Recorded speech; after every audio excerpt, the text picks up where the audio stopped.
नमस्कार दोस्तों, स्वागत है आपका आयुर्वेद की पाठशाला चैनल पर। वीडियो को लाइक कमेंट करें एवं शेयर जरूर करें आयुर्वेद ग्रुप्स में। अगर आप चैनल पर नए हैं तो चैनल को सब्सक्राइब करें और बेल आइकन दबा दें, जिससे कि नोटिफिकेशन आप तक पहुंचते रहें। चलिए वीडियो शुरू करते हैं।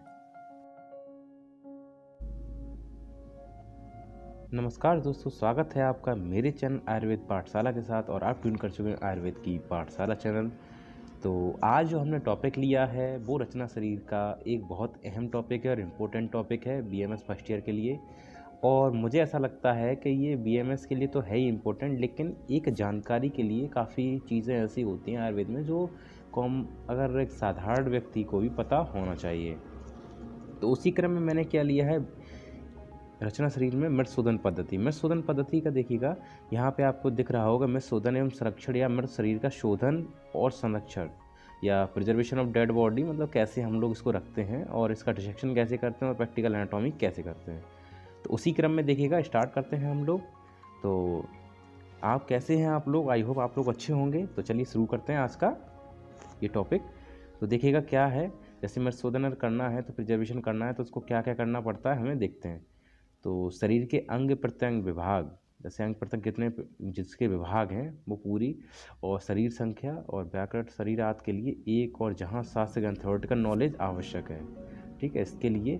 और वहीं दूसरी ओर प्रत्यक्ष कर्माभ्यास के लिए शरीर ज्ञान प्रैक्टिकल नॉलेज भी उपयोगी। थ्योरेटिकल नॉलेज और प्रैक्टिकल नॉलेज दोनों ही होनी चाहिए। शास्त्र ज्ञान का भी आपको काफ़ी अच्छा ज्ञान होना चाहिए, तभी आप शरीर ज्ञान कर सकते हैं, प्रैक्टिकल नॉलेज कर सकते हैं। तो विशेष तौर से शल्य शास्त्रीय सर्जन जो होते हैं तो उनके लिए तो बहुत उपयोगी ये चीज़ है, इसलिए शरीर के प्रत्यक्ष ज्ञान के लिए डिसेक्शन बहुत आवश्यक है। आज के आधुनिक युग के अपेक्षा आचार्य सुश्रुत के काल में आज से लगभग 3500 वर्ष पहले मृत शरीर डेड बॉडी का सब विच्छेदन डिसेक्शन करना इतना आसान नहीं था। अनेक साधनों का तथा यंत्र शस्त्रों का अभाव, सब विच्छेदन गृह मतलब डिसेक्शन हॉल का अभाव, समाज की पारंपरिक रचना, उनके सामाजिक नियम, इसके अनुसार मृत शरीर को स्पर्श करना भी अच्छा नहीं माना जाता था। उसे विच्छेदन डिसेक्शन करना तो एकदम ही निकृष्ट कर्म था। तो ऐसा पहले ऐसा था कि साधनों की प्रतिपूर्ति नहीं थी या साधनों की कमी थी। तो अतः उस काल में शोधना एवं संरक्षण की जो पद्धति अपनाई जाती थी वह आधुनिक पद्धति से बिल्कुल अलग थी। अब चलिए बात कर लेते हैं प्राचीन संरक्षण विधि के बारे में। तो प्राचीन संरक्षण पद्धति के बारे में बात करते हैं तो देखते हैं सबका संरक्षण सब विच्छेदन कर्म से पूर्व ही करना आवश्यक होता है। सीधी सी बात है, पहले प्रिजर्वेशन करेंगे उसके बाद सब विच्छेदन कर्म करेंगे। तो प्राचीन काल में सब संरक्षण के लिए अनेक उदाहरण देखने को मिलते हैं, जिनसे सिद्ध हो जाता है कि भारत में ही नहीं अपितु मिस्र आदि देशों में भी सम संरक्षण विधि समाज में प्रचलित थी। रामायण एवं महाभारत काल इस प्रमाण की पुष्टि करते हैं। महाराजा दशरथ के मृत शरीर को भरत के आने तक तैल द्रोणी में सुरक्षित रखा था। मिस्र के भी अनेक राजा एवं उच्च अधिकारियों के शवों को सुरक्षित रखने के लिए औषधियों के लेप में संरक्षित किया जाता था। जिस स्थान पर शवों को सुरक्षित रखा जाता था उन्हें पिरामिड कहा जाता था। आज भी विश्व में पिरामिड्स ऑफ इजिप्ट प्रसिद्ध हैं। इजिप्ट के पिरामिड आपने सुना होगा, काफ़ी प्रसिद्ध हैं, जहाँ शताब्दियों पूर्व के सब आज भी संरक्षित हैं।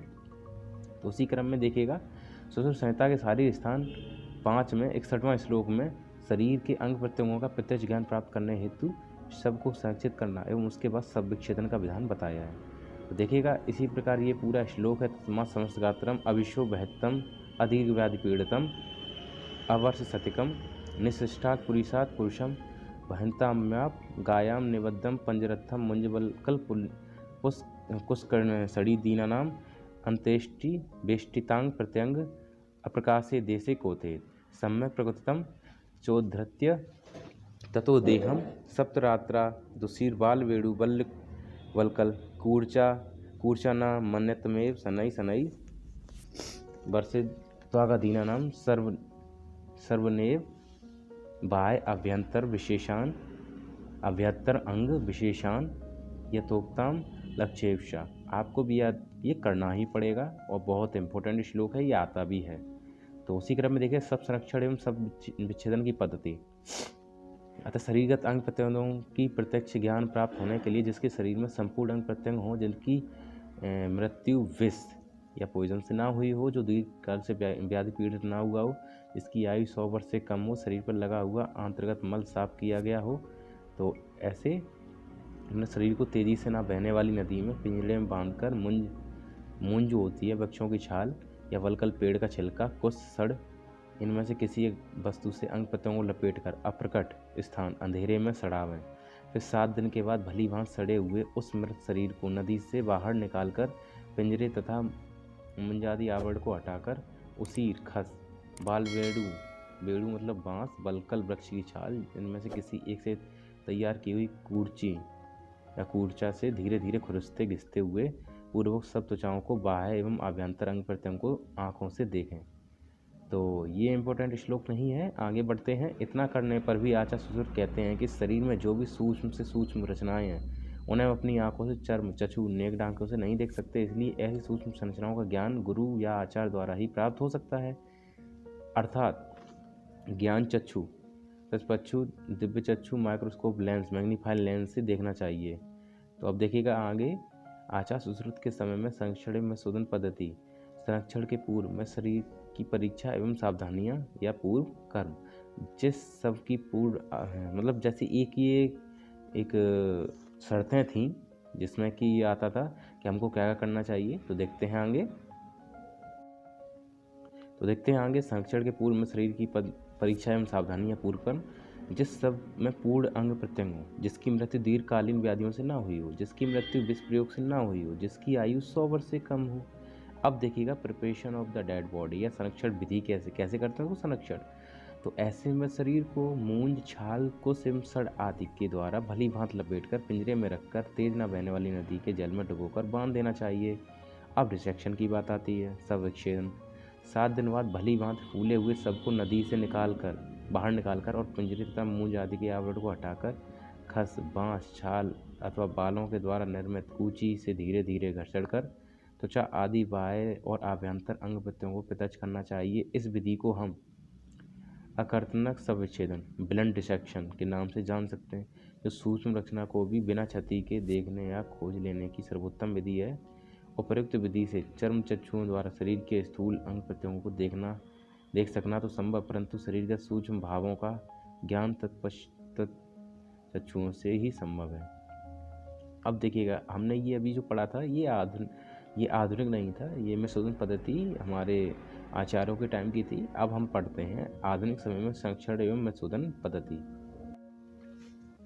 अब हम बात कर लेते हैं आधुनिक समय में संरक्षण एवं मधुसूदन पद्धति। आधुनिक युग में विभिन्न शास्त्रों में जो प्रगति और उन्नति हुई है उसके अनुसार में शरीर के संरक्षण तथा रंजन की व्यवस्था का भी आविष्कार हुआ है। अतः आज सब संरक्षण के लिए हमें किसी नदी की तलाश करना आवश्यक नहीं है। विज्ञान की प्रगति के कारण आज हमारे शरीर प्राप्त करने पर शवविच्छेदन गृह में सूचीवेद द्वारा उसमें संरक्षक द्रव भर देते हैं, जिससे वह मेरा शरीर सड़ नहीं सकता और सबकी विभिन्न अंतर रचनाएँ नष्ट नहीं होती तथा रंजक मतलब जो रंगने वाला स्टेनिंग जो द्रव भी शरीर में प्रविष्ट किया जाता है, जिससे धमनी, सिरा आदि रचनाओं का अन्य रचनाओं से सुलभता से विच्छेदन कर सकते हैं। अब इसमें देखते हैं संरक्षण के पूर्व में शरीर की परीक्षा एवं सावधानियां पूर्व कर्म। इस प्रक्रिया मृत्यु होते ही सबको ग्रहण करके संरक्षित कर लिया जाता है। शीतकाल में मृत्यु होने के समय से लेकर लगभग 30 घंटे तक सब में दूषित परिवर्तन नहीं होते। ग्रीष्मकालीन में मृत्यु होते ही सबके बाहर बर्फ लगा देनी चाहिए। लगभग 24 घंटे तक सबको दूषित परिवर्तन नहीं होते। जिस सब में पूर्ण अंग प्रत्यंग कटे फटे ना हो, जिसकी मृत्यु दीर्घकालीन व्याधियों से ना हुई हो, मृत शरीर किसी संक्रामक रोग से पीड़ित ना हो, जिसकी मृत्यु विष प्रयोग से ना हुई हो, पोस्टमार्टम की हुई बॉडी ना हो, इसकी आयु लगभग 55 से 60 वर्ष के अधिक ना हो। तो ऐसा हम लेते हैं। अब देखते हैं संरक्षक द्रव। तो प्रिजर्वेशन फ्लूइड क्या है? कार्बोलिक एसिड, फिनॉल जिसको कहते हैं 1 लीटर होना चाहिए, फॉर्मलिन 4 लीटर होना चाहिए, ग्लिसरीन 2 लीटर होना चाहिए, स्प्रिट 3 लीटर होना चाहिए, टर्पेंटाइनॉल 300 ml होना चाहिए, वाटर 3 लीटर होना चाहिए। और रंजक द्रव जो है रेड लेड 200 मिलीग्राम होना चाहिए, वाटर 2 लीटर होना चाहिए। इन सभी को मिलाकर संरक्षक द्रव तैयार कर लेते हैं। अब देखते हैं प्रिजर्वेशन ऑफ बॉडी, संरक्षण विधि। तो उसी क्रम में देखिएगा, मैंने शरीर को शवविच्छेदन का डिसेक्शन हॉल में शवविच्छेदन मेज टेबल पर उत्तान स्थिति सुपाइन पोजीशन में लेटाकर उसके दक्षिण या बाम राइट लेफ्ट भाग में एंटी सुपियर इलियक स्पाइन और प्यूबिक ट्यूबरकल के बीच इंग्वाइनल लिगामेंट होता है उसके 4 सेंटीमीटर नीचे इंसिजन लगाते हैं। वहाँ फीमोरल शीथ मिलती है जिसके अंदर लेटरल साइड में फीमोरल आर्टरी और मीडियल साइड में फीमोरल वेन मिलती है। फीमोरल आर्टरी के द्वारा हम प्रिजर्वेटिव फ्लूइड बॉडी में पहुंचाकर डेड बॉडी का प्रिजर्वेशन करते हैं, या लेफ्ट कॉमन कैरोटिड आर्टरी से डेड बॉडी को प्रिजर्व करते हैं। अब आती है बात हम करते क्या हैं, तो पूरा ये इन्होंने एक फ्लो चार्ट बनाया है, देखते हैं।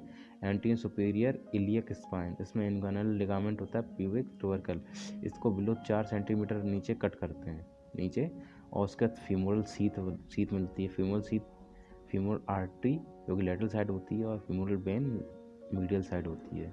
उस आर्च ऑफ एयोटा में क्या रहता है, brachiocephalic artery, lateral common carotid artery, lateral subclavian artery. तो अब बात करते हैं संरक्षण करते समय सावधानियाँ। तो उसमें क्या क्या करना पड़ता है, हमें करना पड़ता है नाक, कान एवं गुदा आदि के मार्गों में रुई कॉटन भर देते हैं ताकि द्रव बाहर न निकले। ये करते ही हैं, आप समझ भी सकते हैं चीज़ों को। तो ये कैविटीज़ होती हैं, एक तरीके से कैविटी होती, तो फिर इसमें क्या करेंगे, कॉटन भर देते हैं। अब फीमोरल आर्टरी में कैनुला की डायरेक्शन सब पहले ऊपर की ओर होनी चाहिए और लगभग 1 लीटर प्रिजर्वेशन फ्लूइड शेष रह जाए, तब कैनुला की डायरेक्शन नीचे की ओर कर देनी चाहिए। इससे संपूर्ण में शरीर में प्रिजर्वेटिव फ्लूइड अच्छी तरह पहुंच जाए। अब द्रव संरक्षण पहचान कैसे करेंगे पहचान, जब फॉर्मलिन की स्मेल सबकी नासिका जो कैडेवर है उसकी नासिका नोज या कानों से आने लगे तो समझ लेते हैं, और ललाट, फोरहेड और अंगुलियों में अंतिम पर्वों के अग्रभाग हेड ऑफ डिस्टल फेरिंग्स में आलपिन से वेदन करके द्रव रिसने लगे, तो समझ लीजिएगा हमारा बिल्कुल तैयार है। और जो स्टैनिंग है, स्टैनिंग की क्या प्रोसेस है देखते हैं। संरक्षण प्रक्रिया के 7 दिन बाद धमनी संस्थान को विरंजित करना चाहिए। Red light 200 milligram, water 2 litre, दोनों मिलाकर रंजक द्रव बनाकर रंजन करना चाहिए। सब विच्छेदन अगर डिसेक्शन की बात करते हैं तो संरक्षण एवं रंजन प्रिजर्वेशन और स्टैनिंग के पूर्ण हो जाने के बाद सब विच्छेदन कक्ष में डिसेक्शन हॉल सब विच्छेदन डिसेक्शन का कार्य प्रारंभ करते हैं। में शोधन का महत्व, शारीरिक अवयवों की गणना हेतु, अंग प्रत्यंगों की रचना की दृष्टि से ज्ञान हेतु, विभिन्न अवयवों के अवस्था अनुसार प्रवर्तन एवं उनकी स्थिति पोजीशन के ज्ञान हेतु, चिकित्सा एवं शल्य कर्म में सफलता प्राप्ति हेतु, में शरीर अवयवों के ज्ञान से जीवित प्राणी की प्रक्रियाओं के ज्ञान हेतु, शरीर क्रिया, शरीर रचना, शल्य शास्त्र के ज्ञान हेतु, व्यवहारिक आयुर्वेद एवं विधि वैदिक के ज्ञान हेतु, सैद्धांतिक ज्ञान के साथ क्रियात्मक ज्ञान प्राप्ति हेतु। इस प्रकार हम निसंदेह कह सकते हैं कि मधुसूदन एक चिकित्सक के लिए चिकित्सा हेतु ज्ञान प्राप्त करना बहुत महत्वपूर्ण है। अब वैसे हालांकि ये यहाँ पे ख़त्म हो जाता है, लेकिन फिर भी उसके आगे हम लोग एक और चीज़ देख लेते हैं आगे। तो क्योंकि एक एनाटॉमी है तो आगे का थोड़ा बहुत ज़्यादा ही पढ़ने में कोई दिक्कत नहीं है, तो उसी देखिए आगे देखते हैं। अब देखते हैं शरीर की मौलिक संरचनाओं का सामान्य परिचय। शरीर की मौलिक संरचनाओं का अध्ययन करने के लिए मानव शरीर के अंगों और प्रत्यंगों का अध्ययन करते हैं। आचार्य चरक ने मानव शरीर में 6 अंग और 56 प्रत्यंग बताए हैं। आचार्य सूत्र ने मानव शरीर में 6 अंग और बहुत से प्रत्यंग बताए। इस प्रकार मानव शरीर के 6 विभाग और अनेक उपविभाग व अंग प्रत्यंग हैं। षडंगसारी मानव शरीर का अध्ययन करने के लिए उनके 6 विभाग किए गए हैं, इसी को षडंगसारी कहा जाता है।